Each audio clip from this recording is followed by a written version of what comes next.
Challenge.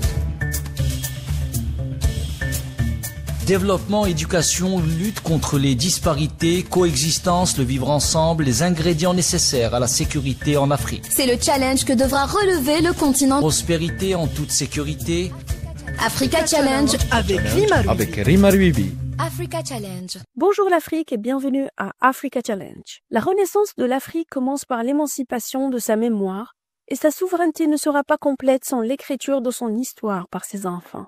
À ce propos, il faut dire que la conscience africaine liée aux thèmes relatifs à l'histoire, à la mémoire africaine, au sacrifice africain, aux luttes, aux révoltes, aux révolutions africaines contre le colonialisme refait surface depuis quelque temps afin d'apaiser les âmes qui réclament justice et reconnaissance.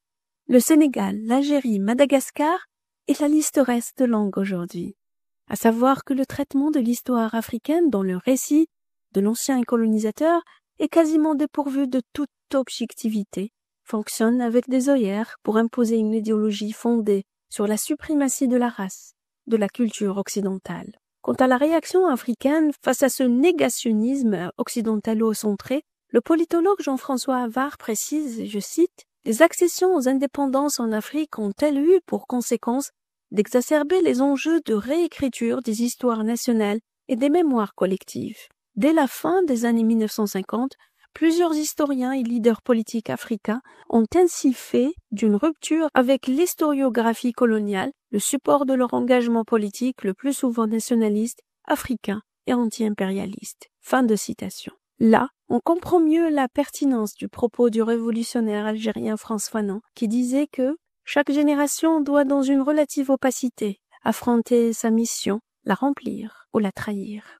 Aujourd'hui, la jeunesse africaine est consciente qu'elle doit remplir sa mission, qui consiste à préserver son histoire et sa mémoire.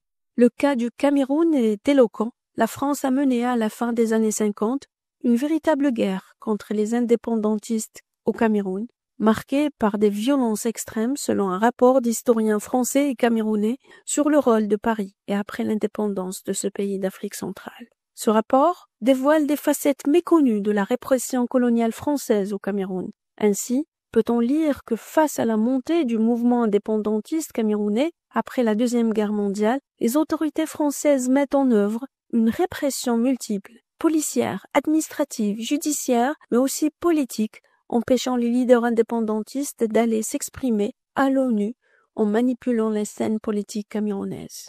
Le rapport est accablant pour les autorités coloniales françaises.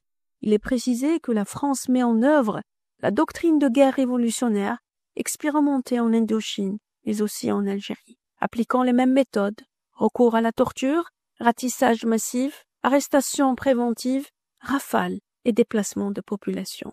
Des centaines de milliers de personnes sont déplacées et rassemblées dans des camps de regroupement qui perdureront bien après l'indépendance, relève le rapport.